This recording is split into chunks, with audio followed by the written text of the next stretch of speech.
yes. Oh, yes. Oh, yes, it's going. Okay, hey. Good morning. Happy Sunday. It is I, your host, Pogo Kiddo, with another episode of Redstone Lapis Lazuli. Oh, goodness graciousness. Hey, back to game. Hello. Hi, right? Check the new do. Isn't that cool? Yeah. Like, first time in like 5 years. Like, all that hair is gone. It's all gone. It feels so much nicer. Like, my head is free again. I was always wrestling with the hair. It was awful. Like, at night, I'm lying in bed, tossing and turning, and the hair is like yanking me, or like getting in my face, or whatever. So that's annoying. And then when I'm in the shower, right, I have to go down on my hands and knees and manually pull out the hair from the drain. I don't know if you know how many kinds of gross that is. I mean, like, think of all the stuff that goes down the drain of your shower that doesn't quite make it out because of the hair. Like, you ever blow your nose in the shower? The hair is gonna catch that. And that hair is not going away until you pull it out, or I pull it out. So that's the way it is.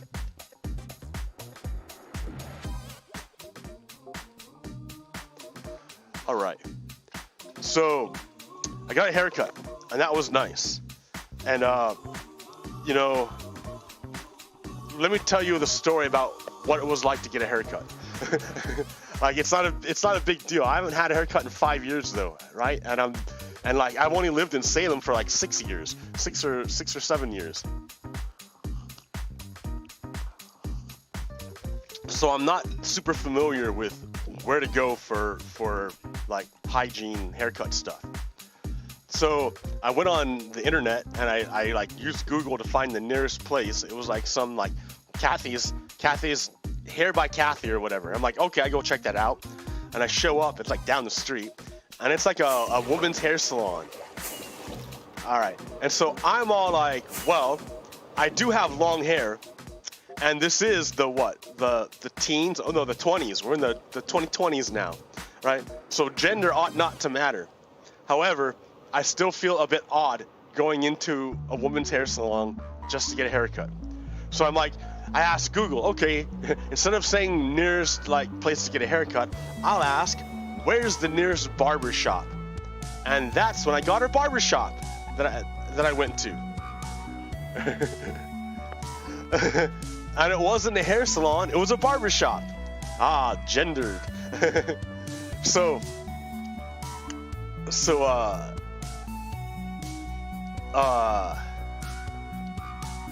there I was, like, about to get my haircut, and like, who's in there? There's like 3 barbers. There's two men and a woman barber who are in there.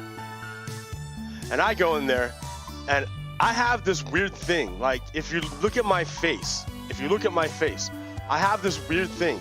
I don't know, for some reason, like, white people kind of like take me as one of them. I don't know how to quite say that, right? Like, I'm half white, but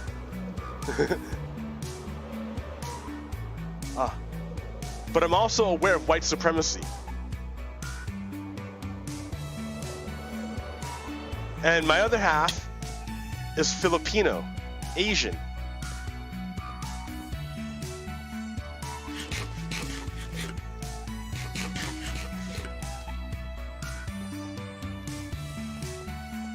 But for some reason, white folk look at me and think, oh yeah, he's one of us.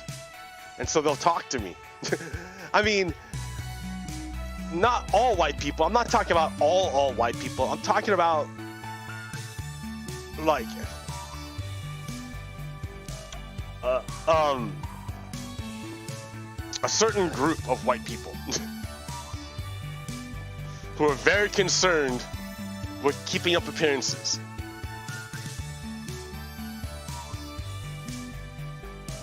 And so yeah, they'll talk to me about stuff that they wouldn't talk to about with a minority. Like if I were like darker, they may not talk to me like that, or talk to me in such a familiar fashion, is what I'm saying. Or they may not act the way they act. If I wasn't part of their in group, part of the white group, they wouldn't act the way they act in front of me. If I were like obviously dark, like obviously Latino, or obviously ethnic in some way, really obvious, they wouldn't act that way.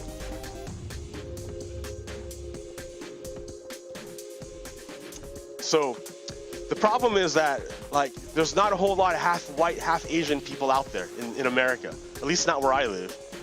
And there's not a whole lot of Asian people, at least not that I know of. So I'm kind of like floating in outer space, right? I don't really have a group. But white people kind of like accept me into the group because I'm pretty light skinned and I can like mask whiteness really good. Well, not really good, but like enough.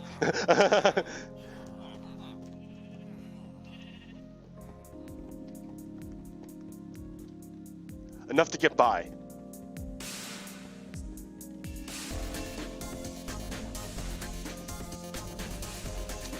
So I'm going to this barber shop and I'm going to get a haircut the first time in a long time. And I'm excited because I haven't like had a haircut in 5 years. I haven't really been touched by anyone like in a long time. So like even though it's only a barber shop cutting my hair, it's like a ooh. It feels nice. I like it. And yeah. And so like I'm about to get my hair cut and the phone rings and the barber stops and goes to answer the phone and they say no, it's $20, non-negotiable. Sorry, like that's it. Haircut's $20. That's it. Bye-bye. And that's it. And they hang up. And then I'm sitting there. I'm like, wait a minute. We all got our like stimulus checks now. Everyone got their stimulus checks. I'm all about feeding small businesses and keeping the economy going, keeping the blood flowing, right? So last episode, I talked about how blood or money is like blood. And that analogy works in another way. Because if you think of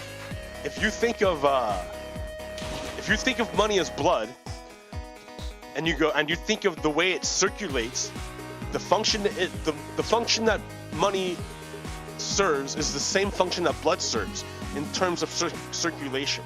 So, all right, let's see what we can analogize from the bodily diseases over to society.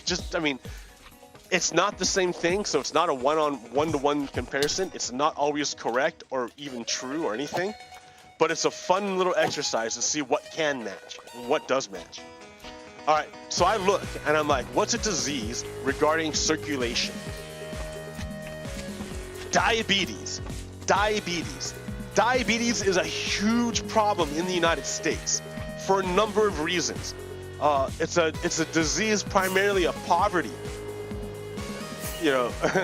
and it's because you're too poor to be able to afford good food, healthy food. You're too poor, or you live in a food desert and you can't get to the good food. Like there's a lot of reasons, right? But it's a disease of poverty, diabetes. So what is a symptom of diabetes? A symptom of diabetes, is called neuropathy. And what is neuropathy? Neuropathy is when your extremities start to go numb.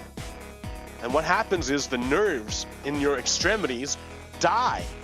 And when they die, the nerves in your extremities die, then you can't feel anything here anymore. So your hand is numb. You can't feel it anymore.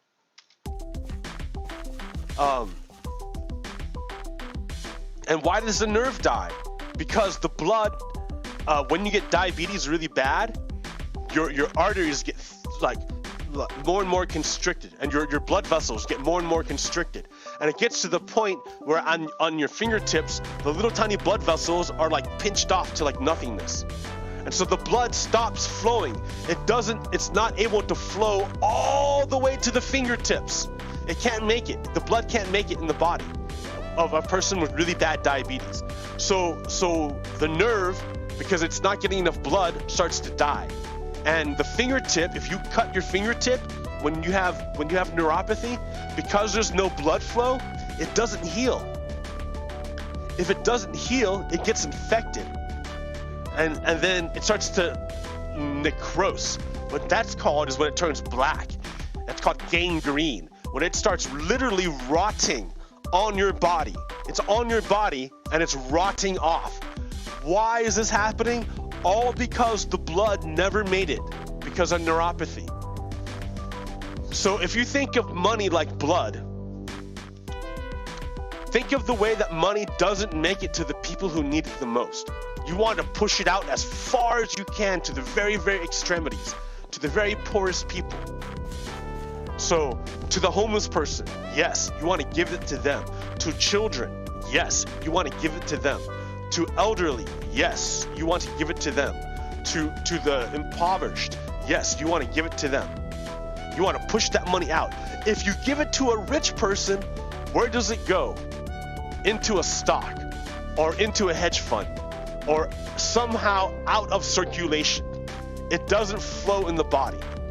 But if you give it to a poor person, that money, because of the velocity of money, is going to flow throughout all the lower body. So now I'm at this barber shop and this person called up and I maybe I was not considered. Maybe I should have thought that it was difficult. But there are other places to go to get a haircut that are cheaper. Like that wasn't the one you had to call if you wanted a haircut. I mean, yeah, I went to it because I didn't want to go to hair salon, but I could have went to like Supercuts. But my whole point was to not give it to corporate, but to give it to like local businesses. So, but for poor people, they don't have that choice, right? Maybe you don't have that luxury of not giving it to corporate. Well then, okay. So for me, it just didn't make sense. Why are you resisting giving money to people at the bottom who are working? You're like, just give them the money they want, what they ask for. If the barber wants $20 for his work, I'm gonna give him $20. Right? And so I just said, like, I thought we just got our stimmies. Like, so that's what I was thinking. But the two white barbers, totally different mind frame. They thought I was on their team because I'm light skinned and I pass for white. They thought I was on their team. So they started saying stuff like, oh yeah, stimulus, yeah, we're gonna end up paying for those in our taxes. And, and they're all grumble, and they're like, oh yeah, our kids are gonna be paying for those in our taxes. This is all this welfare is gonna expenditures and stuff. People don't need it. And then the barber guy points to the sign in the window. He's like, I've had that help wanted sign in that window for a year, and I haven't got to come in. And the two white guys are like, oh, rah, rah, rah, rah, like, ha, ha, ha, because laughing knowingly, right? Because they're signaling that they're conservatives. And the woman, there's a dark-skinned Latina woman barber next to them, and she's just sweeping her stall, listening to this, because she can't say anything. And really, what am I going to say, right? The guy's got razors next to my scalp. I'm going to be polite. So I asked the guy, hey, barber, ever since the coronavirus, how's business been? How you been doing with business? And the barber's like, well, it's been pretty bad ever since that coronavirus. It's been pretty slow. Oh, it's been picking up. And like, I'm like, can't say anything. I'm not gonna say anything more. I just let that hang there. And I don't know if anyone else heard what happened. I don't know. But why did the white guys do that? Because they thought I was one of them and I was gonna yuck it up with them. Because they heard what I said and they interpreted it the way they wanted to. Not the way it was said, but the way they wanted. They interpreted it the way they wanted. Not what was there, but the way the white guys wanted.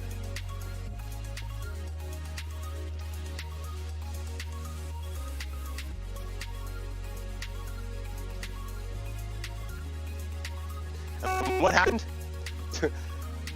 I think the term is they showed their whole ass. How did they show their whole ass? Because they're attacking the stimulus program. It's obviously helping them. The reason why no one applying for the job is not because there's no one who wants to work. It's because coronavirus. But the way they're talking, they're linking, they're talking negative about the stimulus plan. And why? Because it's a way of being casually racist.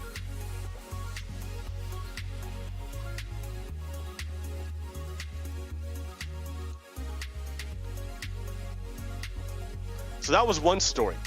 That was yesterday. I got my hair cut, right? Ooh, feels good, feels good. I get home, I'm like, okay, it's a Saturday, I'm gonna stream, just be lame, whatever. I was gonna make something for my show, but then I come home and I see on Facebook, oh look, call to action. A church is gonna protest a Planned Parenthood in Northeast Salem, which is like the Latino part of town. Or if not, the poorer part of town. So if you can come counter-protest, we would like it. So I'm like, okay, I can do that. It's a Saturday. I'm not busy. I can go do that. I load up my little tiny music box with music, and I drive down to Planned Parenthood in Northeast Salem, apart from, across the street from a bunch of apartment complexes, and at the Planned Parenthood. And out there standing in front of the what's it called? The Planned Parenthood. Here, you know what I'm gonna do is I'm gonna go over here. I'm gonna start digging. All I did was I was standing out there in front of Planned Parenthood, and someone came by and handed me a megaphone. And oh boy, I love megaphones. But with great power comes great responsibility. Never forget that. With great power comes great responsibility. So there I was, talking, to the church people,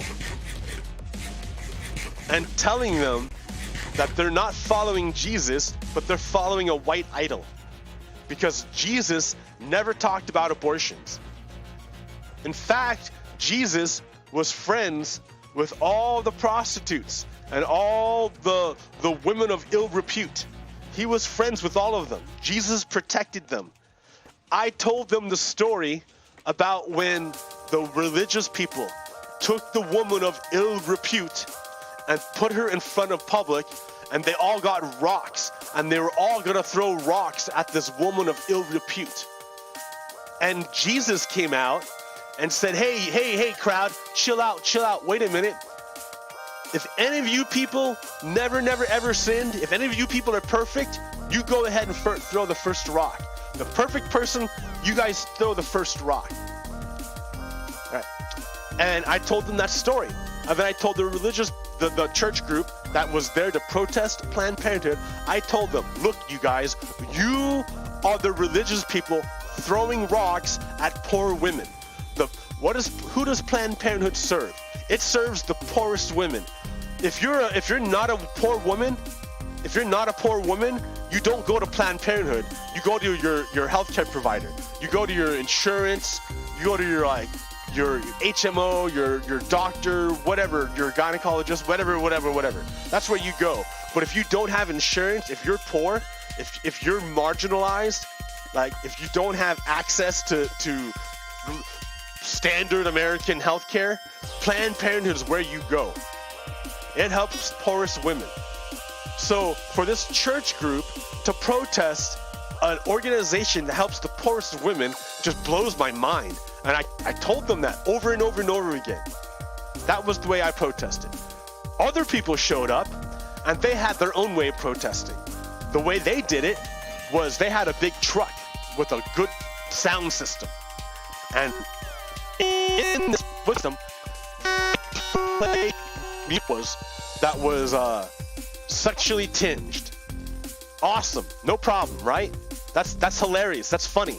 We're at Planned Parenthood. This is what we're about. Sex. That's great. No problem. That's hilarious.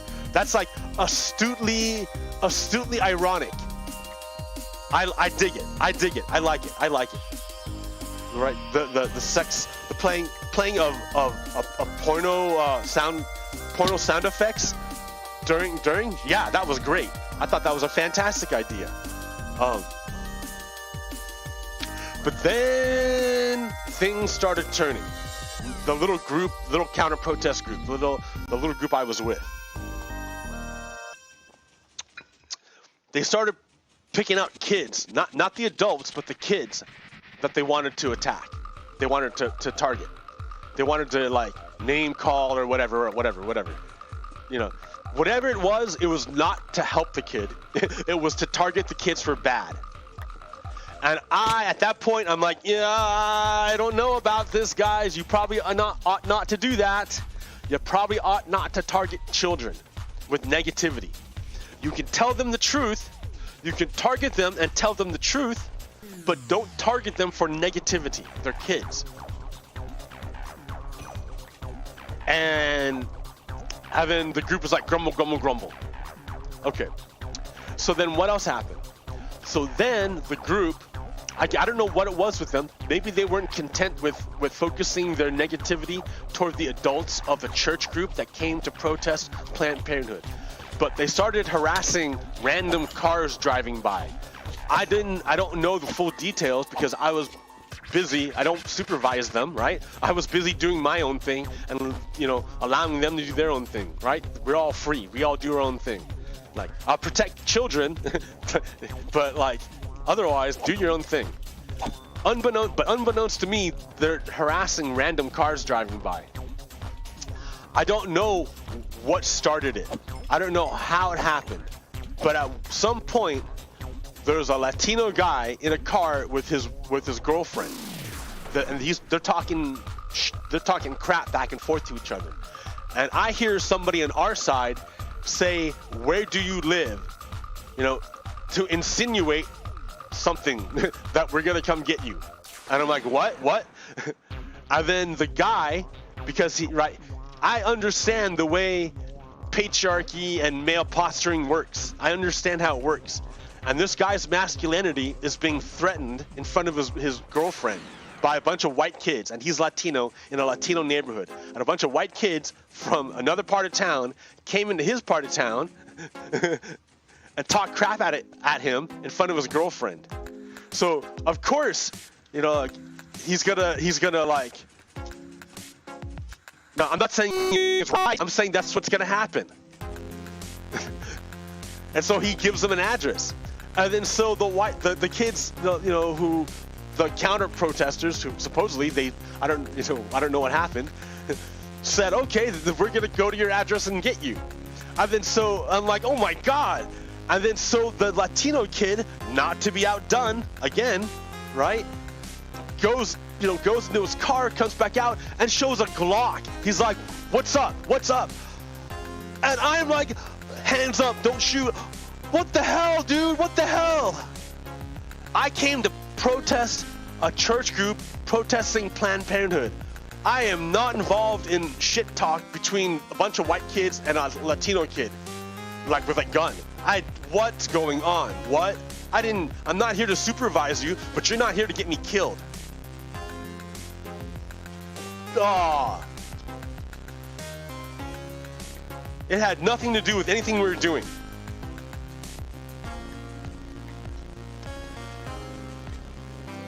Yeah, so like, the kid drives off. There was a cop down the street just chilling there. I'm sitting there with a megaphone saying, hey cop, that guy just brandished a gun at us. Aren't you gonna do anything? Nah. It was so dumb. And then, yeah, eventually everyone went home. We were all freaked out. We all went home. All right, that's story number 2. Story number 3, the last story.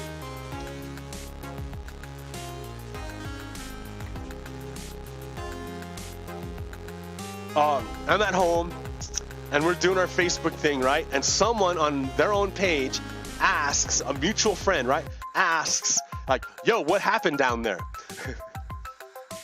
And I said exactly what happened. Someone from our side threatened some Latino kid in the car. It escalated, and the kid brandished a gun. And I was pretty upset that someone on our side would escalate, and that I don't want to, I think we should control our mouths if you want me to hang out with you. And then, what did the group say? What did the group say to that?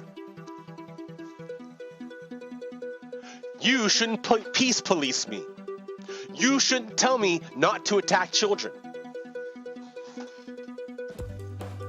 What? Where I come from, we call that deflection. But the community all jumped behind it. They all jumped behind it. And it became something totally different. Totally different. It became about me defending my argument that it's not okay to attack children. Why did that happen? Because, now I'm thinking, because I feel they assume I'm white. And that, by default, I'm the in-group. Because I'm white. I'm one of them. I'm white.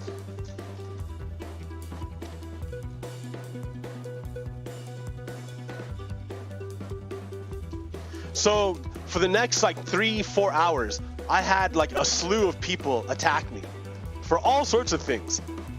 And it was silly. I mean, I defended myself and I lost a bunch of friends. It's okay. I'm very clear with it. I'm very clear. It's not okay to attack children. It's not okay.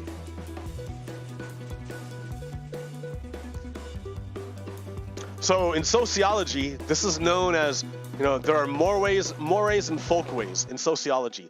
Those are social norms. And these social, it's just unwritten, unspoken social norms. What's a more and a folk? What's a folkway? It's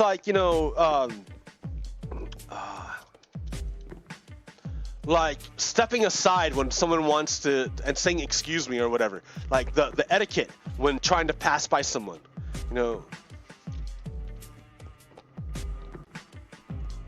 What was my point? I forgot. I lost it. Mores and folkways. Yeah, they the standards of a community, right? They have to be enforced and renewed. If a bunch of little kids walk around and starting to emulate what they hear in rap music and say the N-word, and those little kids are not black, as adults, you're gonna want to correct the little kids. Because in your community, you don't want racism to spread around. You don't want badness to spread around. When you walk into an elevator, everyone turns around and looks at the front of at the elevator door. No one just looks at the back of the elevator. They all turn around. That's just the way it is. That's just the way it is. That's the standard. All right. So I'm enforcing a social standard, a standard that don't attack children. And the community responded by rejecting that norm that I enforced, by attacking me, which tells me that's not the group I want to be in.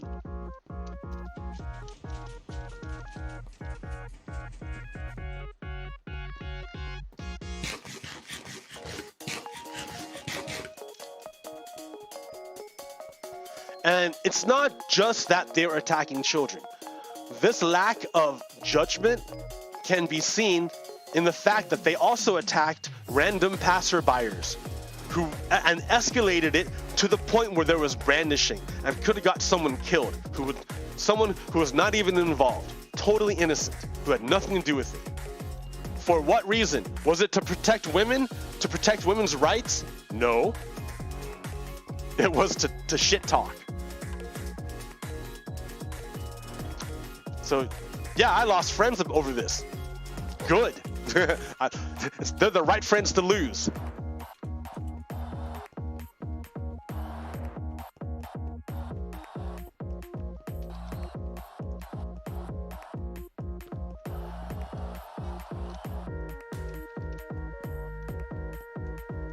So yeah, this show is not as structured as my normal shows. I haven't really been playing Minecraft too much.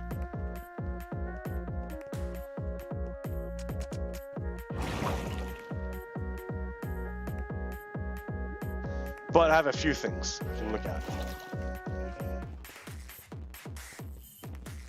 We'll chill out here, down in the potion room. Ha ha ha. All right. Turn this down. So what do we got here?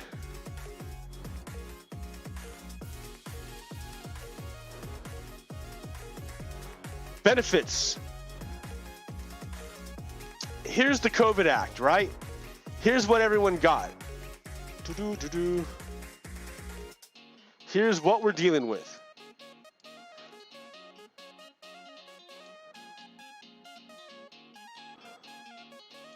That's where the money is going. So, but the pie chart, that's like, that doesn't really do it for me, right? I need a better example. Hold on. I need something better. Show me something better. Yeah, sorry about this. I gotta fix this. Like, explain it better. This doesn't really do it for me. All right.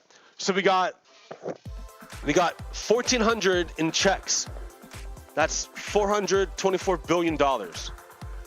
Then we got this other check. And then we got this here. So that's one thing. $424 billion to like everyone under what, $75,000. And then we got this other $200 billion in tax credits and childcare for families. So this is the chunk you got to look at, right? This is the chunk that is going to get lost because it's done in a tricky fashion. What this does is it targets the money to go to the people who need it the most. Right? Look at me. I'm a single guy with a job, no dependents. I have no dependents. Nobody depends upon me for anything. Right? I'm okay. I'm fine. I have a job. I have shelter. I have food. I have healthcare. I have plenty of money. I'm fine. All right. But they're still gonna give me a check because I'm not as fine as other people. Ah. But my neighbor, she's got kids, and she needs help, right? Because she has kids. So these tax credits are a way of giving money to the kids and to moms who are working, or dads, single dads. You know, both ways, right? You know, help out parents who need it for the kids because the kids need it because kids are expensive. Oh boy, kids are expensive. So no, this is great.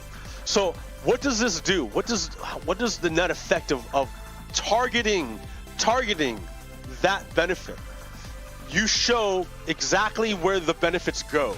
Remember the quintiles? Here, let me let's go back down and show. I want to show you the quintiles again. Oh, over here. Let's look at the. I'm trying to play Minecraft in OBS.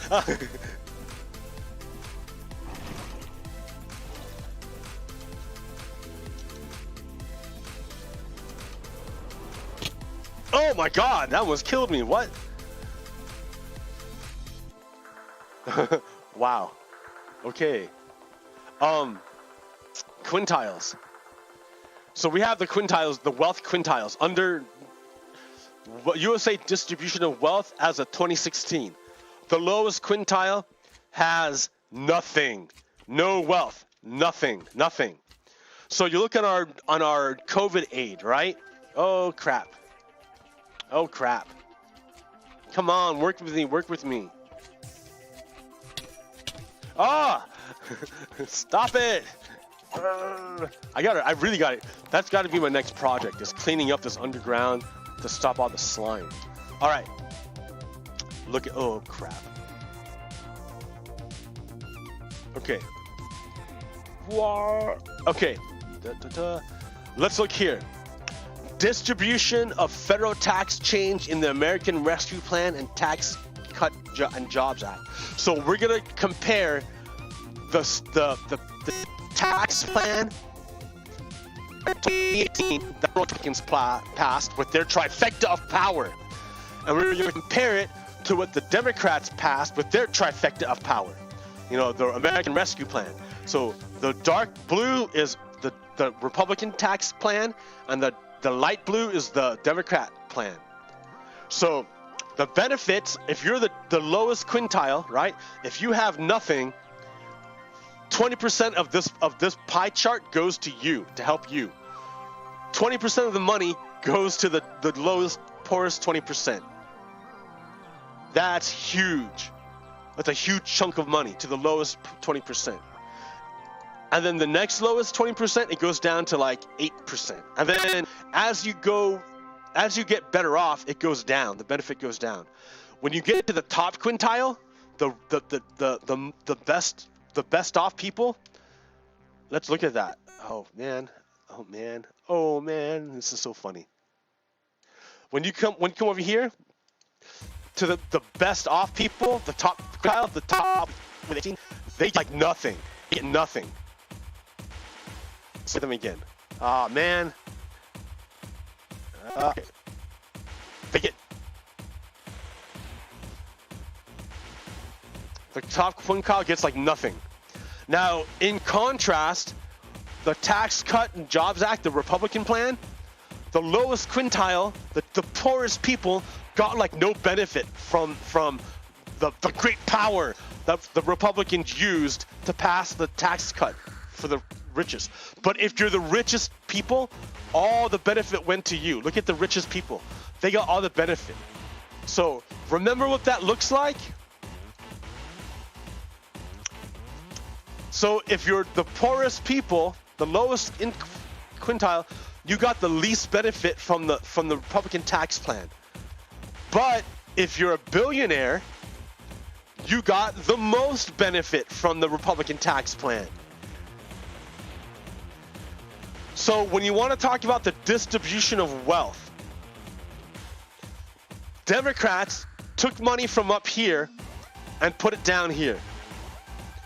The Republicans took money from down here and put it up here. History.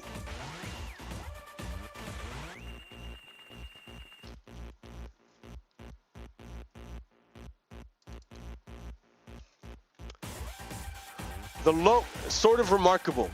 The lowest income quintile will see a 20% jump in income as a result of the COVID relief bill. Top quintile sees a 0.7 increase, and top 1% get 0 increase. And there's the numbers. You want to look at numbers. Share of the change, the lowest quintile gets 23%. The top quintile gets 8%. And the top 1% gets like nothing.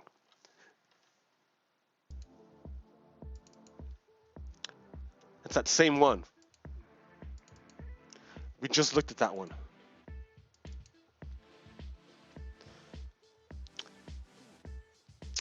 So how much Bloomberg would owe Bloomberg is a billionaire. So how much would Bloomberg owe the IRS under each Democratic tax plan? Under Biden, Bloomberg would own $1 billion. Under Warren and Sanders, he would owe $3.7 and $4.7 billion. Warren and Sanders have the right idea. We need to tax the billionaires. The people up here with all the money, we need to tax them. We need to get that money back.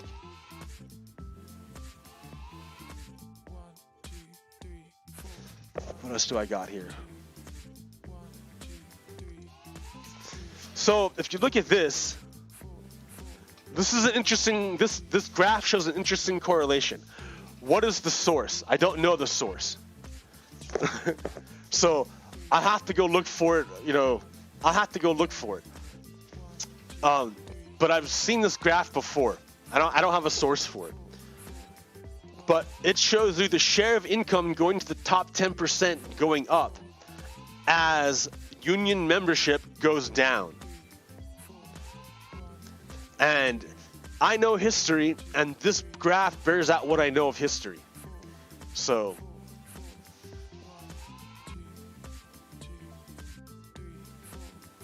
what do we got here?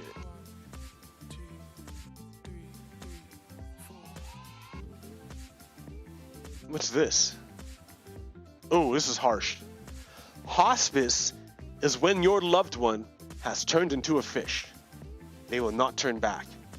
So medical professionals suggest dropping your beloved fish into a deep pool where it will be more comfortable. The fish rises to the surface in response to you, but gradually it is less willing or able to do so, until one day the fish is gone from you, gone to the depths, never to be seen again. Hospice.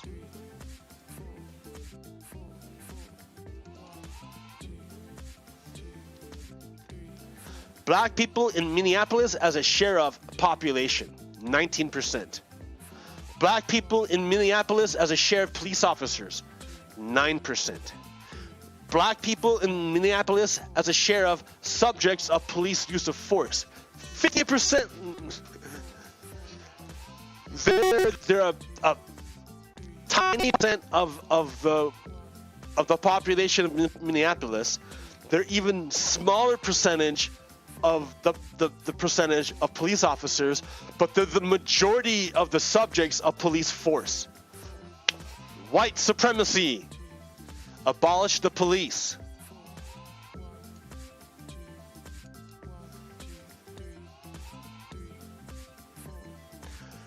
Wow. Okay, so this is a state rep. This is state rep. Who is this guy? John Kavanaugh. This is what... Oh, dude, I'm in the way. And then I...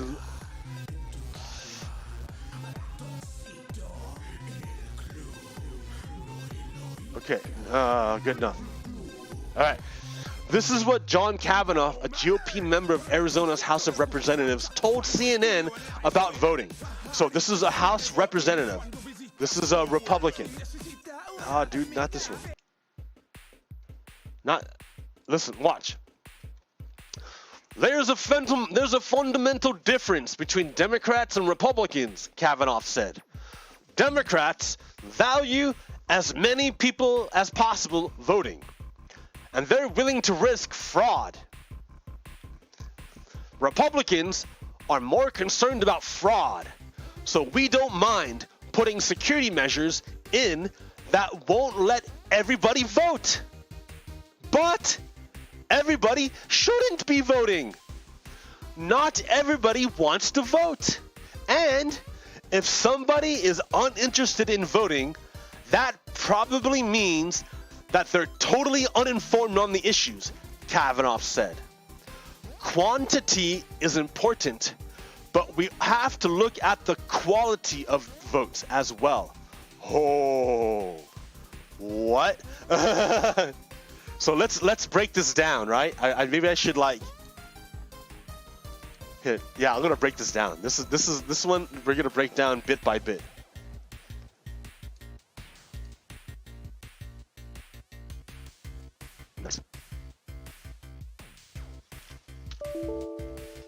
No, it's not clippable. So what I have to do is like grab it. You're over here. Oh man. Okay, you're there. Nope. You're here. I want to take and grab you. Open. Yes. Let's add a layer. Okay, here. Go like this. Back to here.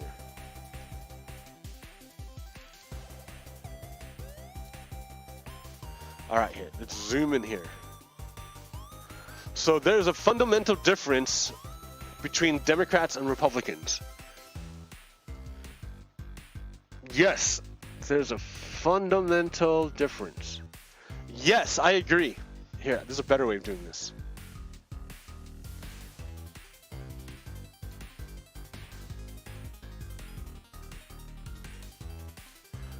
fundamental difference.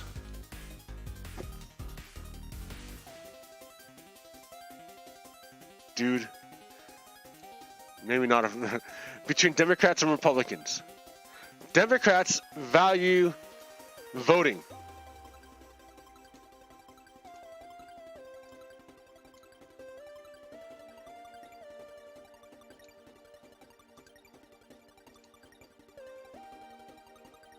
This is awkward. This guy here. There's a better way of doing it, and it's not this. let me find an even better way of doing it. Open with. I've been working with this thing, and it's been fun. Snip and sketch, but I don't have it. Okay, here. I can go like this and say, "Hey, in front view, I want a new window. It's called snip and sketch. Window capture. New. Snip and sketch. Yes. Okay, perfect. All right. There's a fundamental difference between Democrats and Republicans. All right, no, I'm going to underline. Democrats, here, you know, I'm going to change the color.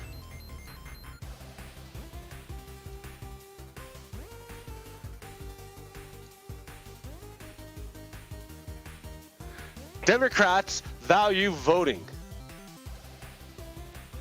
There's no fraud. This part here is a red herring. I'm going to change the.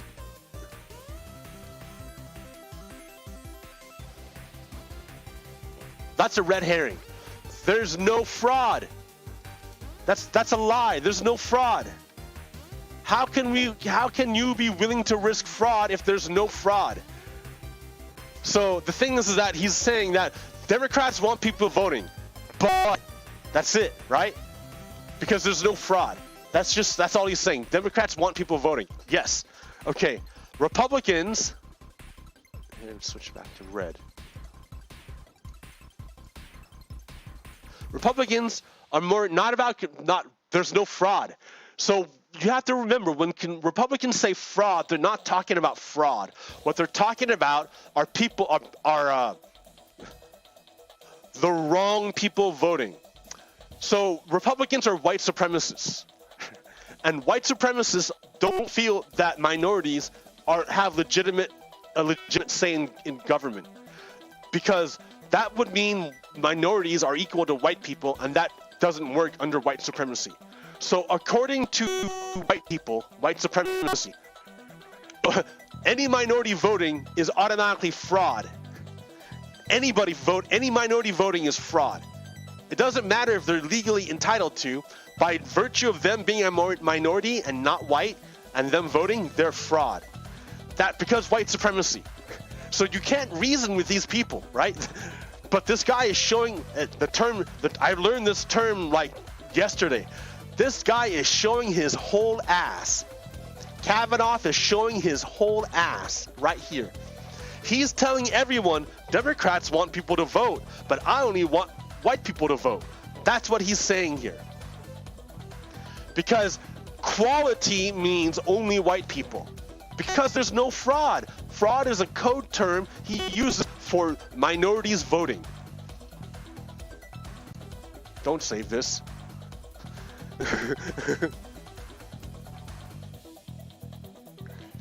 That's what we're dealing with, right? We're dealing with systemic, entrenched white supremacy. People allies.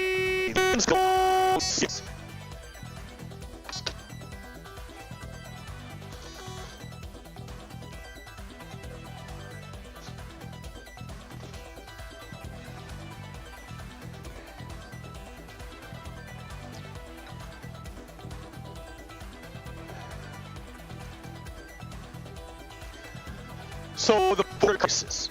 We have a bunch of people at the border, and Republicans are making noise about caravans and COVID and rah rah rah. The refugees aren't a danger about COVID. Don't worry about that. And I know the narrative now is blame Biden for the crisis at the border. Okay, so I want to look this graph to get some perspective, right? That's another word that was thrown at me, perspective. Let me give you guys some perspective. All right, so like, what are we looking at here? Oh, wait, there we go. Single adults, family unit, and unaccompanied children apprehensions. So this is kids, and these are adults. So during Obama's term, here's the flow. Dark blue is kids, light blue is adults. Here's the flow with Obama, right? Okay, then it got into Trump. And then there was this huge spike. And the narrative by the Republicans was blaming Obama for all of this. And then now we're coming to the end of Donald Trump's term. And there's a huge spike in refugees. Then Biden, and now we're over here, right? So what I'm saying is get perspective. Give Biden some time. Watch what he's doing. I mean, have you been watching the committee hearings? Right? You can talk a bunch of smack, but have you been watching the committee hearings?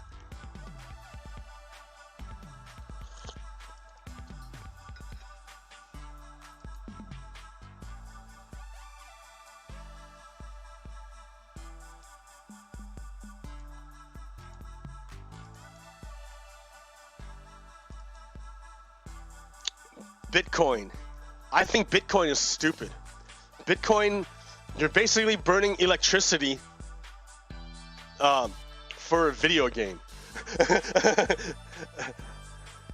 And here's the amount of energy that everything uses. Netflix uses that much energy. Yeah, where are my sources, huh? Where are my sources?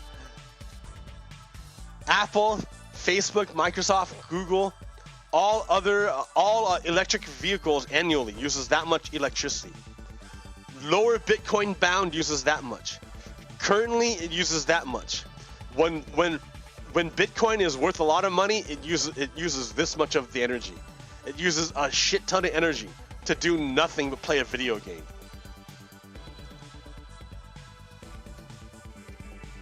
I think it's dumb. There's got to be a better way. Cryptocurrency can be fine if it doesn't burn so much energy. Find a more efficient way of doing it. Like it's a great idea and concept, but like the American Constitution, the first iteration is always flawed.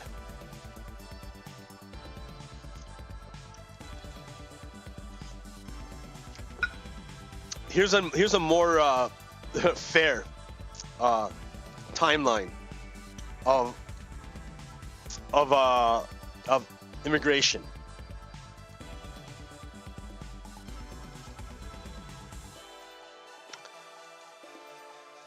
So here's where Trump was elected. I mean, if you look at the thing, it doesn't look any different until this huge spike of kids.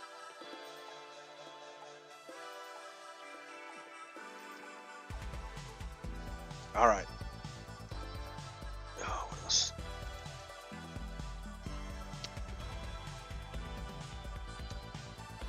Bitcoin consumes a similar amount of power to the Netherlands. That's insane. Bitcoin. There's a country in Europe that uses about the same power a year as a video game called Bitcoin. A casino called Bitcoin. Bitcoin is stupid.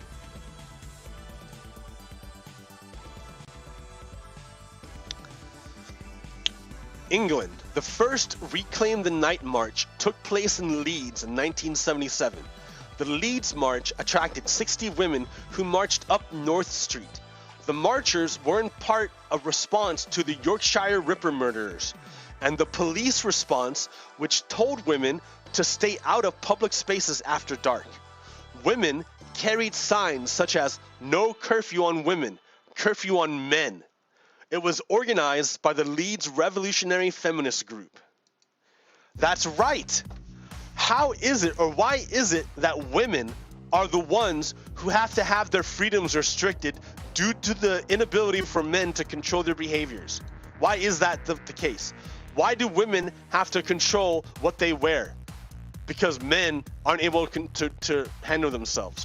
Why do women have to be afraid when they walk outside at night? Because men aren't able to control themselves. Shouldn't there be way more restrictions placed on men? Because that's obviously the source of danger, right? You know, if we're going to be logical about this, you would put the attention on the source of danger. And if men are unable to control themselves, such to the point that women have to be afraid at night, then obviously the solution is not to tell women to dress more conservatively or to not go out at night alone, but rather to put further restrictions upon the freedoms of men who are abusing the restrictions they have. Oh, that sounds bad, right? Men don't like hearing that. They hate that stuff, right? Oh, that's bad. Because why? Why? Because that's flipping everything on its head, right? Traditionally, it's the women who must bear the burden of dealing with men's inability to control themselves. Because men are barbarians, women have to alter their behavior. Because men insist on maintaining power and control, women have to alter their behavior. So if you suggest to give the power to women instead, and to take away power from men, yeah, men get pissed off. Like, go to an abortion group, like a discussion group. They're talking about like an anti-abortion group. They want to stop women from getting abortions. And you say, yeah, that's great. Agree with them. Say, yes, abortions are terrible. The best way to stop abortions is mandatory vasectomies. Mandatory vasectomies. You make every child have a vasectomy at birth or at puberty, so that they can't have any children until they're deemed, mature enough to be able to father a child. Then we'll untie them and let them have kids. Why do women have to bear the responsibility of wearing protection, of being on the pill, of dressing conservatively, of crossing their legs, of rebuffing the advances of men? Why do women have to bear all that responsibility? Why not flip it on the men and make men have the vasectomy? Oh, you'll get a lot of pushback from religious conservatives because it breaks their head. On one point, you stop abortions. On the other hand, you strike a huge blow against patriarchy. And 100%, the reason why you're against abortion is not actually because of the kids, it's because of patriarchy. The control of women's body has nothing to do with the kids. It has to do with control of women's body. And you can demonstrate this by suggesting to abortion abolitionists, you can say to them, yeah, let's sidestep the whole issue of abortion by mandatory vasectomies, and they will all be against it because that strikes against patriarchy, and that is what they really, really serve. It's not really about the kids, it's about serving patriarchy. Stop rape. This is a great flyer. Hold on, I gotta.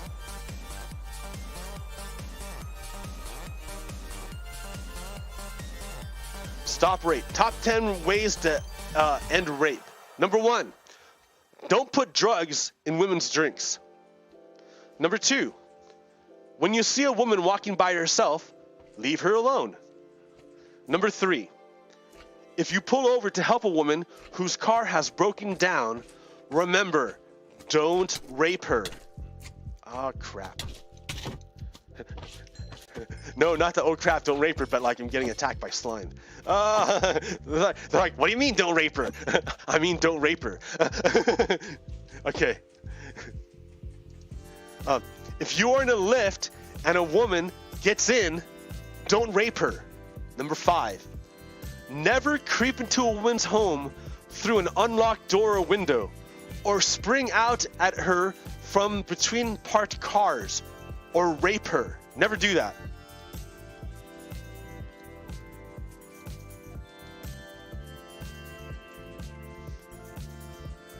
Use the buddy system.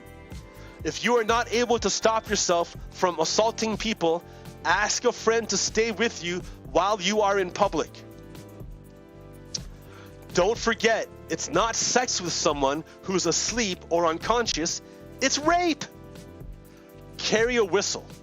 If you are worried you might assault someone by accident, you can hand it to a person you are with so they can call for help. Don't forget, honesty is the best policy. If you have every intention of having sex later on with the woman you're dating, regardless of how she feels about it, tell her directly. There's every chance you will rape her. What? Honesty is the best policy. If you have every intention of having sex, okay, I see. Yeah, if you're gonna rape a woman, tell her you're gonna rape her. Oh shit! Oh damn! Oh. I see. Okay, yeah, I get it. I get it. They're being tricky here. Honesty is the best policy. If you have every intention of having sex later on with the woman you're dating, regardless of how she feels about it, tell her directly that there's every chance you will rape her. If you don't communicate your intentions, she may take it as a sign that you do not plan to rape her and inadvertently feel safe. Number 10, don't rape. Happy Women's Month. Should we hold men responsible? No, it's the women at fault.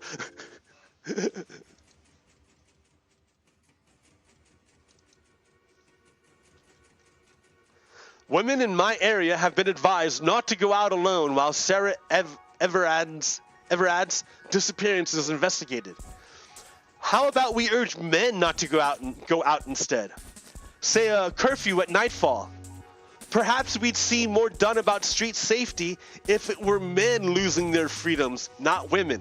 She makes a good point.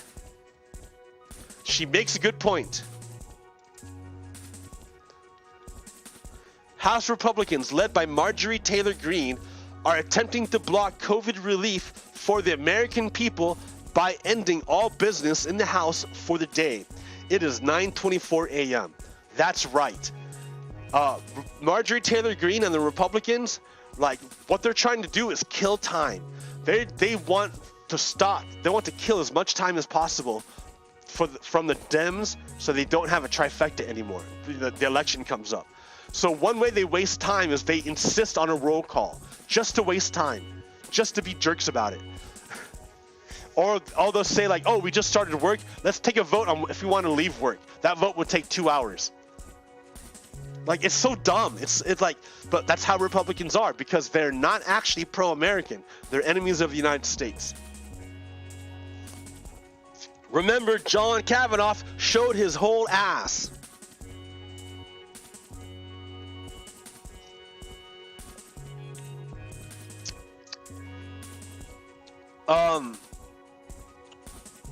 So here,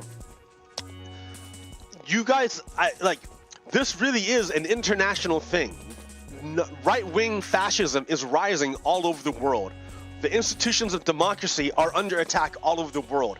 So this is an international thing. You got to broaden your perspectives here. Because Donald Trump's push for a coup was defeated at the moment, that didn't end the insurrection. What the insurrectionists are doing now is coordinating with other international fascists to work. So here we're going to see right-wing American personalities telling their followers to go talk to Russia and China about help to overthrow the United States. I'm not joking. Listen. It sounds like a ridiculous idea, but what if the Chinese were to say, look, why don't we just set up a big server farm for American conservatives, political dissidents? They'll say, guess what, guys? I'm sorry. I know you love to. So wait, do you know what he's suggesting? He's saying, hey, China, why don't you set up a Discord server for us conservatives that won't ban us for using Nazi stuff? That's what he's saying. He's saying we should ask China to set up a Discord server for us Nazis, American Nazis, so we can plan insurrections against America. That's what he's saying. That's what he's. You're not allowed to talk about Xi. You're not allowed to talk about the Uyghurs. But guess what? You're allowed to talk about all the things that actually matter to your country. So he's like, it's cool if China sets up a Discord server and won't let us talk shit about China. But China will set up a Discord server and invite us American Nazis over to it so we can talk shit about the American people, American government. We call these guys fucking traitors and Nazis. That's what they are, and they're showing their whole ass. That your big tech companies won't let you do. China should set up the server farm and absolutely give the United States the humiliation it deserves, because we're no better than them when it comes to free speech. They should absolutely humiliate us, and if they don't do it, Russia should do it. They're fucking traitors. I told you they're traitors. They're traitors. I told you. I've been saying it forever. They're traitors.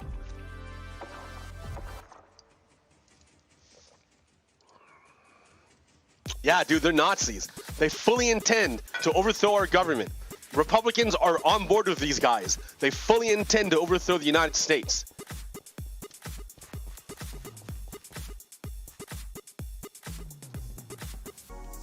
So stay on guard, right?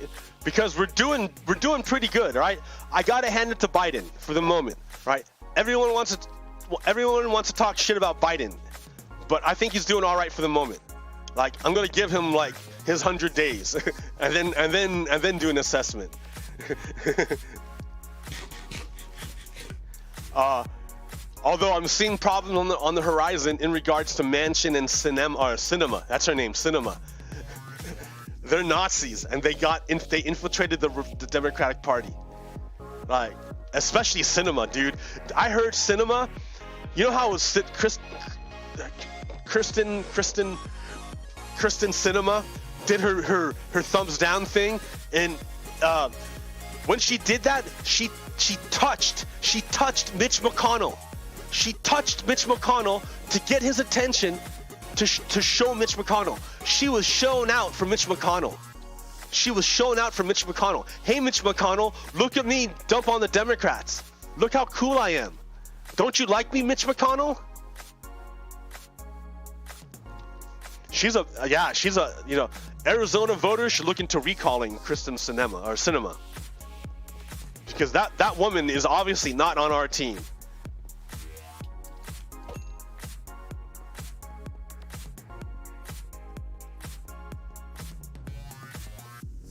Alrighty then, that's an hour. Thanks for hanging out. No more time changes. Yay! After this. So, and then, yeah, we're gonna see what happens until next time. Oh yeah, there's a big event coming up.